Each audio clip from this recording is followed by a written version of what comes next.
Dans cette vidéo, j'aimerais que l'on travaille sur une catégorie de muscles, et plus précisément des muscles responsables des mouvements volontaires de votre corps. J'ai nommé les muscles striés squelettiques. Allez go, c'est parti! Il existe 3 grands types de muscles. Pour faire simple, vous avez les muscles lisses, ce sont des muscles qui se contractent lentement et indépendamment de la volonté, et on les trouve en très grande quantité au niveau des viscères.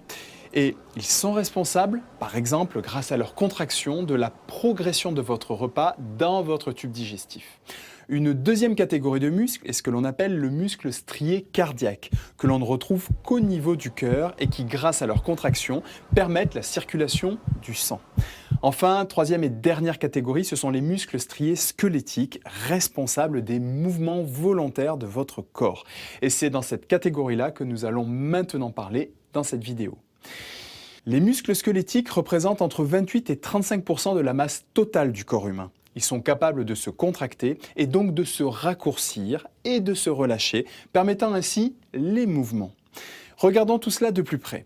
Quand on parle de muscles striés squelettiques, de manière très générale, gardez en tête qu'ils sont constitués de 2 parties bien distinctes.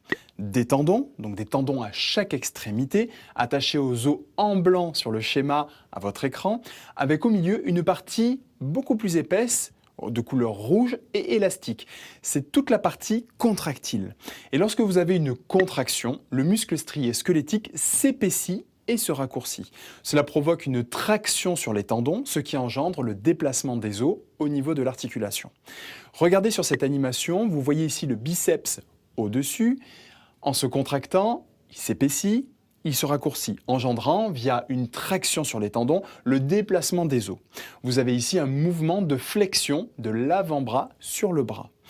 Maintenant, pour que les mouvements soient réversibles, et ici par exemple que l'avant-bras puisse s'étendre, avec un mouvement donc vers l'avant, donc un mouvement dit d'extension, eh bien il est nécessaire de faire intervenir 2 muscles antagonistes qui se contractent obligatoirement en opposition de phase. Je m'explique. Ici, le biceps contracté possède un muscle dit antagoniste, c'est-à-dire qui s'oppose au mouvement créé par le muscle agoniste, notre biceps. Ce muscle est le triceps, et je vous le pointe sur l'écran.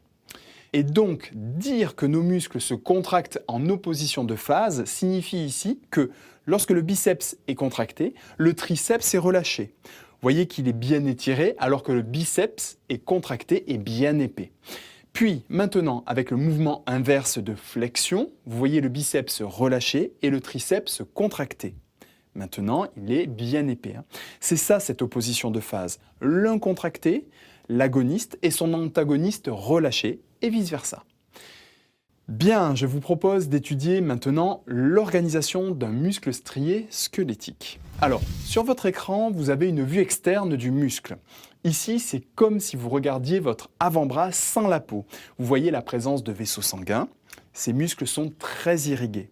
Puis, regardez, vous voyez que l'on distingue de gros faisceaux emballés dans du tissu conjonctif. Et ces faisceaux musculaires regroupent plusieurs cellules musculaires. D'ailleurs, en voici une en zoom. Ces cellules musculaires sont géantes, dans le sens où leur longueur peut varier entre 1 et 40 mm et le diamètre entre 10 et 100 micromètres. Alors une particularité pour ces cellules, c'est qu'elles sont multinucléées. Ça veut dire qu'elles possèdent plusieurs noyaux. Et ça, c'est pas commun pour les cellules eucaryotes. En moyenne, vous pouvez compter 35 noyaux par millimètre de longueur. Et on distingue au sein de la cellule, donc dans le cytoplasme que je vous pointe ici, la présence de longues structures. Elles sont en très grand nombre. Ce sont les myofibrilles. On parle de cytosquelettes particuliers pour ces cellules. Et je vous propose maintenant de zoomer et nous focaliser sur ces myofibrilles afin de comprendre comment se déroule la contraction musculaire, mais à une échelle très réduite, ici l'échelle dite cellulaire. Voici sur votre écran une observation de cellules musculaires au microscope optique colorées au bleu de méthylène. Et première chose visible, c'est la présence d'une striation visible. Elle est liée à la présence au sein du cytoplasme de protéines filamenteuses, notre fameux cytosquelette que je vous ai évoqué précédemment. Alors si l'on zoome sur ces protéines, voici un cliché en microscopie électronique qui nous montre que de manière longitudinale, Nous avons et nous voyons ces protéines filamenteuses, ici de votre gauche à votre droite. Et si vous regardez bien, on peut y distinguer des unités. En voici une. On la nomme sarcomère. Elle se situe entre deux bandes foncées. C'est l'unité élémentaire des myofibrilles et vous en avez toute une succession le long des cellules musculaires. Ça se répète dans l'espace, vous avez des sarcomères avant celui sur votre écran et après. Du coup, ce sont eux qui sont à l'origine de la striation dans ces muscles, d'où leur nom de muscles striés, squelettiques. Ok, pour le terme de strie? Allez, je vous propose maintenant un schéma d'interprétation moléculaire de ces stries avec leur fonctionnement. Sous le cliché, je vous représente le schéma du sarcomère. Alors tout d'abord, vous voyez qu'il est délimité à gauche et à droite par ce que l'on appelle des stries Z. Puis vous avez deux acteurs majeurs à considérer, des acteurs minces et des acteurs épais. Commençons par les minces. Ce sont des molécules d'actine, on parle de filaments. Et regardez sur votre écran leur organisation. Ils s'organisent un peu de manière schématique comme des doigts les uns en face des autres. Et entre ces filaments, vous avez l'autre acteur, le fameux acteur épais. C'est l'assemblage de molécules de myosine. Et à retenir pour vous, les filaments d'actine et de myosine sont toutes des molécules de nature protéique. Regardons ensemble l'organisation générale de tous les filaments. Vous pouvez remarquer que lorsque se chevauchent actine et myosine, vous voyez au niveau du sarcomère des zones foncées. Je vous les entoure à l'écran. Et lorsque les filaments d'actine se trouvent être seuls, sans chevauchement de myosine, vous avez une zone claire. Les voici sur la droite et sur la gauche de votre écran. De même, au centre, lorsque les filaments de myosine sont seuls, vous voyez que cela vous donne une zone plus claire également. C'est au centre du sarcomère. Maintenant, lorsque l'on compare les sarcomères d'une cellule striée au repos avec une cellule striée contractée, en cliché de microscopie électronique, regardez sur votre écran. En haut, la cellule au repos, repérez les stries Z qui délimitent les sarcomères, et en dessous, la cellule contractée avec les stries Z délimitant notre sarcomère. Vous voyez que pour la cellule au repos, les filaments épais et minces ne se chevauchent que sur une petite partie de leur longueur. Ce sont les zones foncées au centre du sarcomère. Je vous les colore en orange. Et que, au cours de la contraction, cette zone de chevauchement est plus grande. Je vous les colore juste en dessous. Maintenant, prenez la zone des filaments minces, sans chevauchement de myosine. Je vous la colore en bleu au repos et au-dessous, lors de la contraction. Vous voyez que cette zone est très réduite. Alors, le mécanisme mis en jeu ici est que les filaments fins d'actine coulissent par rapport aux filaments épais de myosine. Ici, vous avez un glissement. Vous voyez sur l'animation en bleu l'actine et en orange la myosine. Au repos, moins de chevauchement que lors de la contraction. Mais attention, et vous le voyez bien à l'écran, vous n'avez pas de modification de longueur de filament. Ce qui se raccourcit, c'est le sarcomère, c'est votre unité élémentaire. Donc, à retenir pour vous, c'est que mécaniquement, lorsque le muscle se contracte, les filaments minces pénètrent de plus en plus loin dans la région centrale du sarcomère, ce qui provoque un raccourcissement des sarcomères et donc de la cellule globalement, et qui, à l'échelle de l'organe, vous provoque son propre raccourcissement. Ça marche pour vous? Je vous propose maintenant de nous pencher sur les conditions particulières nécessaires à cette contraction. Et le premier point à noter, c'est que la contraction musculaire nécessite de l'énergie. Ici, c'est de l'énergie chimique et dans la cellule, c'est la molécule d'ATP. Une autre condition, c'est la présence d'ions, et pas n'importe lequel, les ions calcium, Ca2+, dans le cadre de la contraction musculaire. Je vous propose maintenant de voir les principales étapes moléculaires de la contraction musculaire.